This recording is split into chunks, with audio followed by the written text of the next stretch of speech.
na Sala Oeste. Esse é o vídeo de hoje, Gritos na Sala Oeste. Meu nome é Lucas Cardoso, Real Oficial. E esse, gente, é o vídeo de hoje. Vamos lá para mais uma história. Farei uma clara narrativa dos fatos, tais como ocorreram, sem qualquer tentativa de embelezá-los ou engrandecê-los.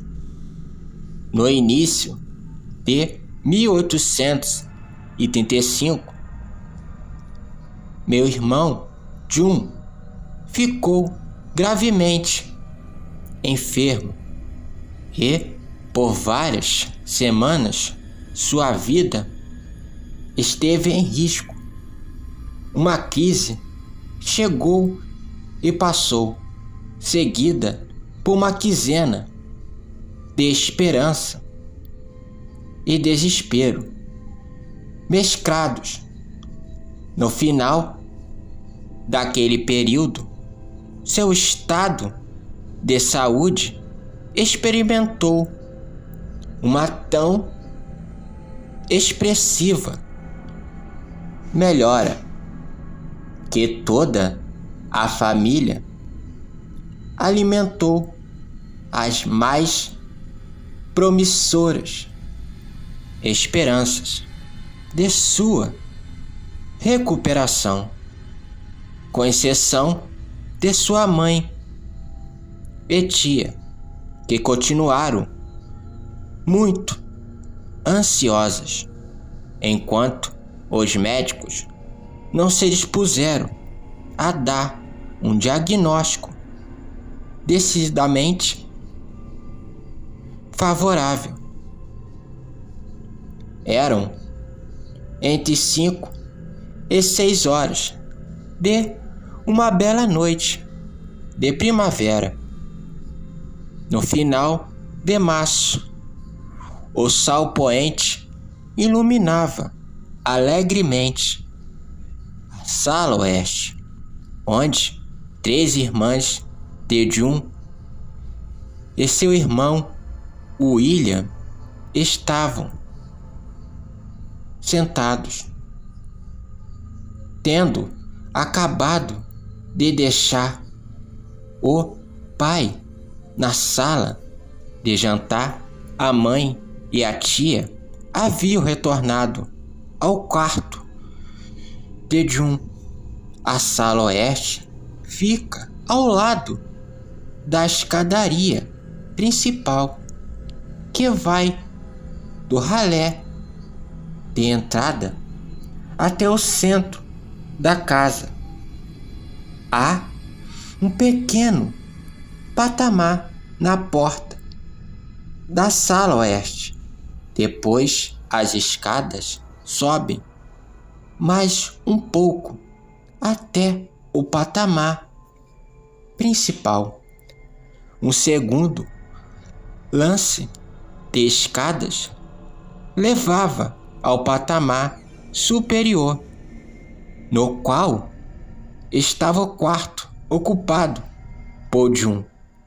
Como a parte central da casa é aberta, qualquer ruído no corredor é perfeitamente audível no andar superior. Os escritórios são acessados por um longo corredor situado atrás do ralé e da sala de jantar, de modo que os ruídos comuns do corredor ou da escada não podem ser ouvidos ali.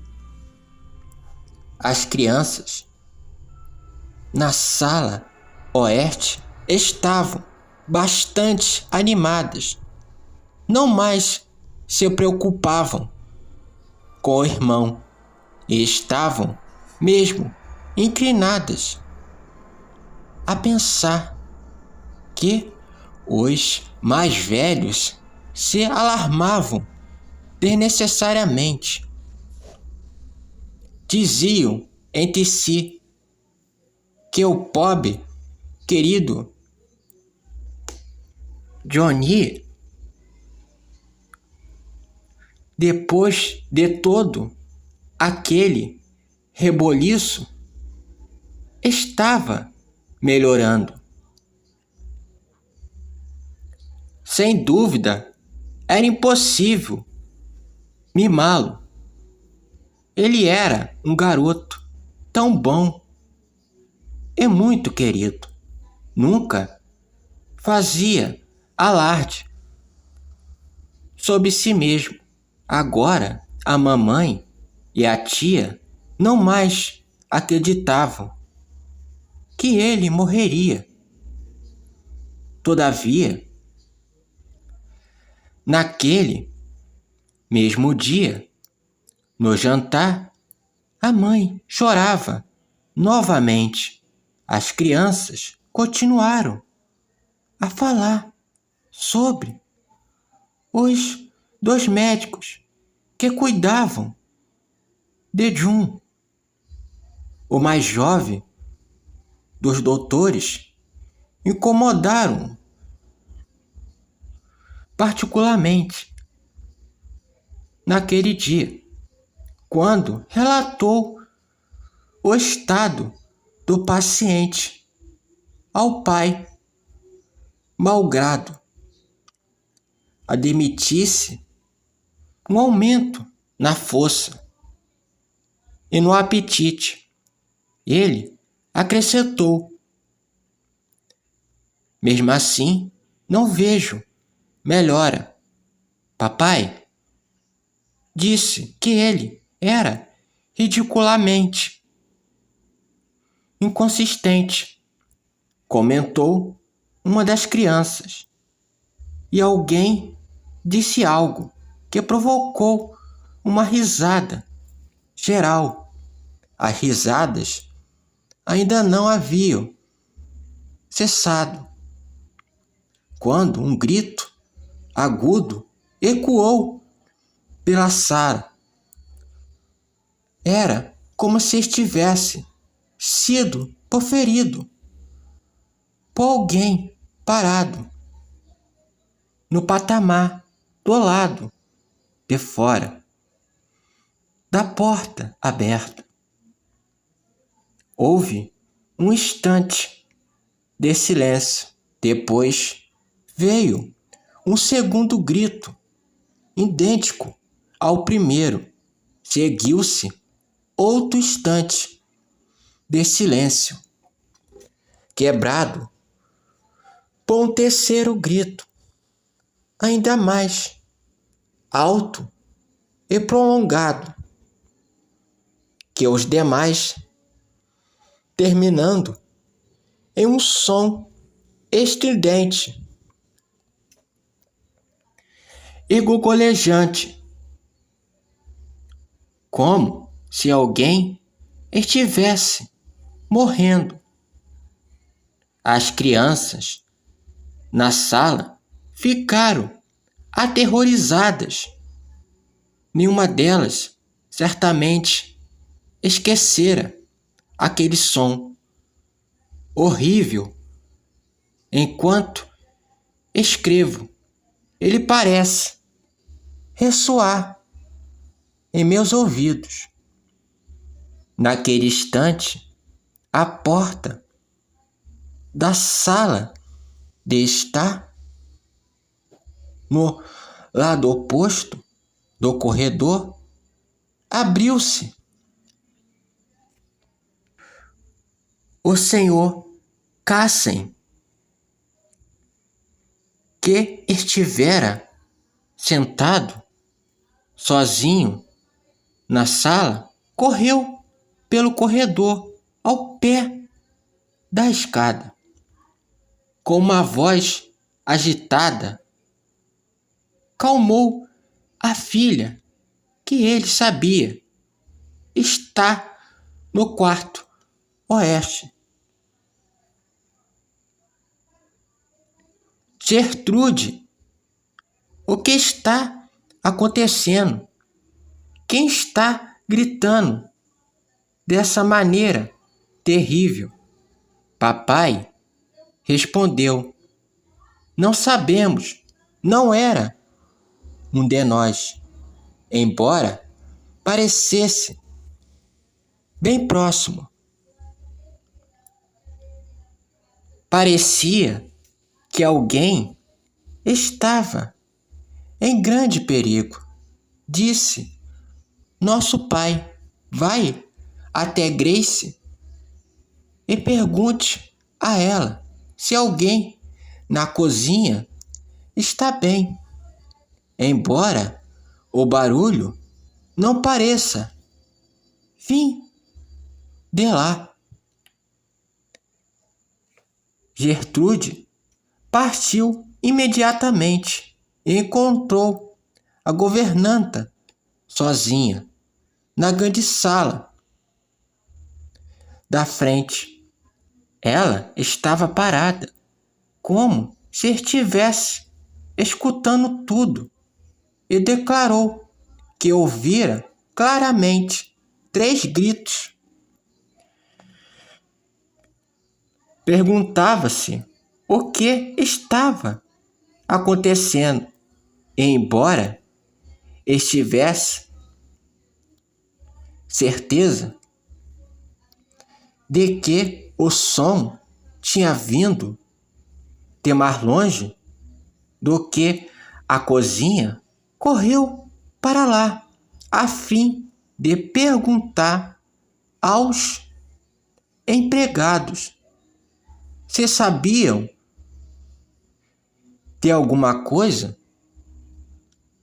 Quando ela retornou, seu rosto, normalmente corado, estava bem pálido.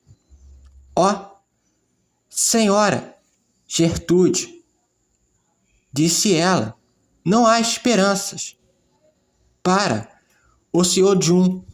É isso o que significa. O que ouvimos não foi nenhum dos criados e nenhuma voz humana. Os criados também ouviram os gritos, mas eles pareciam vir de muito longe. Como você pode dizer uma bobagem dessas? Respondeu Gertrude. Uma pessoa como você deveria saber mais. Papai disse que você precisa descobrir o que aconteceu e contar a ele. A menina, então, retornou ao salão, onde encontrou o seu pai conversando com o velho médico, que tinha acabado de chegar. O senhor Cassen estava dizendo, era como a voz de uma mulher gritando, como se estivesse em extrema angústia. Você teria suposto que ela estava sendo assassinada? O médico respondeu que, naquele momento, atravessava o gramado e que, se o barulho tivesse vindo de fora da casa, ele deveria ter ouvido. Depois que Gertrude relatou o fracasso de suas investigações, pediu-lhe o seu pai que contasse à mãe que estava no quarto de Jun. soube a chegada do médico. Quando subiu as escadas, olhou para o quarto oeste, descobrindo que os outros haviam se juntado a Ellen, uma criada fiel e dedicada, com a criança mais nova, então, com certeza, de 2 anos e meio, em seus braços. Ellen disse que eles estavam em um dos quartos, no primeiro andar, quando ouviram os gritos vindos, ao que parece, do quarto oeste, ou próximo a ele. A criança perguntara: "Quem está gritando, Ellen?" "Eu não gritei." E, pegando-a, a empregada correu para o quarto oeste para desvendar o que estava acontecendo. Ellen então sugeriu: poderia ter sido o Sr. Jun tendo um ataque. Tomada por essa ideia, Gertrude correu a escada acima. A porta do quarto do irmão estava parcialmente aberta. Ao entrar, viu-o deitado. Tinha ele um olhar muito tranquilo. Ao passar pela cama, ele fitou-a e sorriu, mas não falou. Sua mãe descansava no sofá e sua tia lia perto da janela nada. Em suma, poderia estar mais calmo e tranquilo que o quarto e os que lá permaneciam. Depois de anunciar a chegada do médico, Gertrude foi até a cama para verificar, se é possível, sem alarmar o irmão, se ele tinha ouvido os gritos. "Johnny, como você está quieto?" disse ela. "Estava dormindo." "Não," Gertrude respondeu. "Eu não estava dormindo e sabia que o médico tinha chegado. Eu ouvi Dash dar seu latidinho, ou seja, um latido curto e único, que o velho cachorro, que estava deitado em um tapete no corredor, sempre dava quando o médico chegava."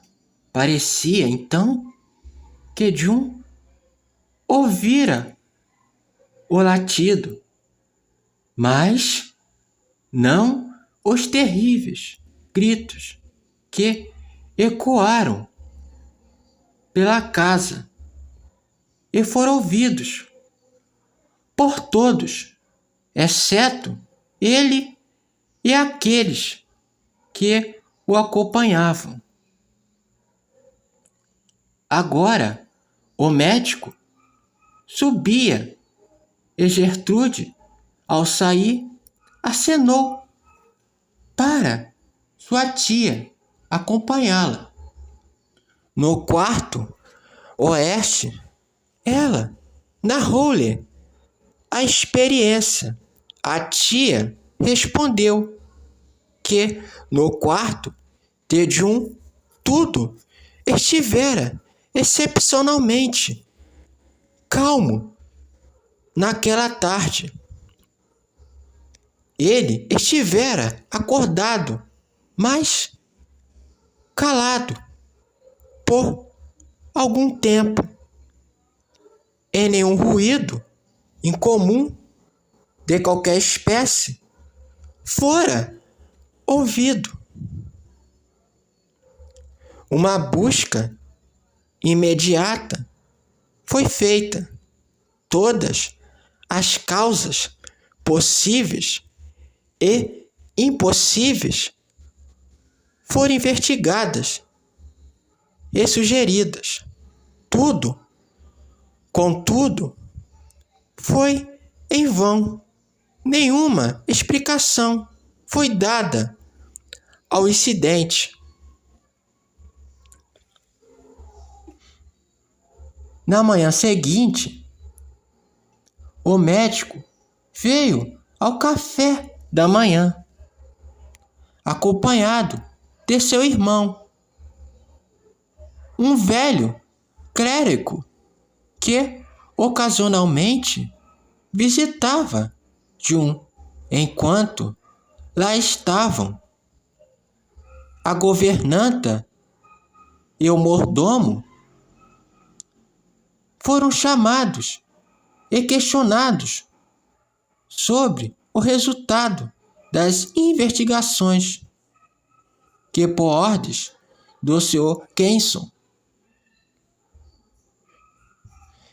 eles haviam feito. Um ponto estava claro: os sons vieram da própria casa, já que ninguém de fora os tinha ouvido. O relato de todos os que estavam dentro da casa era este: houve 3 gritos em intervalos curtos. Era como se a voz de uma mulher estivesse sendo forçada ao máximo, e o barulho terminou em um estrondo agonizante. O mais inexplicável era que os gritos eram mais altos na escada, perto do quarto oeste, e, portanto, deveriam ter sido claramente audíveis no quarto de Jun. Logo acima, no entanto, lá todos estiveram completamente inscientes deles. Nada mais poderia ser feito. Os empregados receberam ordens estritas de não permitir que qualquer relato do ocorrido vazasse. O Sr. Cassen, que abominava tanto o assunto que ninguém se aventurou depois a mencioná-lo, em sua presença, ordenou às crianças, em silêncio semelhante. O clérigo, depois de ouvir todas as evidências, declarou que o incidente era de um tipo para o qual era impossível oferecer uma explicação natural. Disse-nos que não poderíamos fingir, negar a realidade do que ouviríamos. mas não deveríamos dar azor a fantasias supersticiosas. Cumpria agradar alguma lição ou advertência que o tempo tornaria mais claramente conhecida. Daquele dia em diante, até mesmo os mais esperançosos perceberam que sua confiança havia desaparecido, embora por mais uma semana a saúde de Jun continuasse mostrando sinais de melhora. Depois disso, o seu estado agravou-se. Em 3 semanas após o dia em que ouviram-se os gritos, ele morreu. Pode-se perguntar se um aviso semelhante foi dado por ocasião da morte de qualquer outro membro da família. 15 anos depois, a irmã mais nova de Jun, Emma, estava em seu leito de morte. No meio da noite, pouco antes do fim, aqueles que em seu quarto a assistiam ouviram alaridos de choros histéricos e lamentações perpassando a casa. Os ruídos cessaram quando ela deu seu último suspiro. Poucos meses depois, quando as filhas estavam junto ao leito de morte da mãe, alimentavam uma tão pungente expectativa de ouvir novamente aquela voz sobrenatural que disseram umas às outras que deveriam duvidar dos próprios sentidos se ela eclodisse. A voz, contudo, não veio. Também aviso algum adveio quando da morte de dois dos filhos em terras distantes, ou quando o próprio senhor Cassen faleceu em março de 1860, ajoelhado em oração ao lado da cama. Essa foi a história de hoje. Espero que tenham gostado, amigos. Que curtem, e comentem e compartilhem. E até o próximo vídeo. Fui.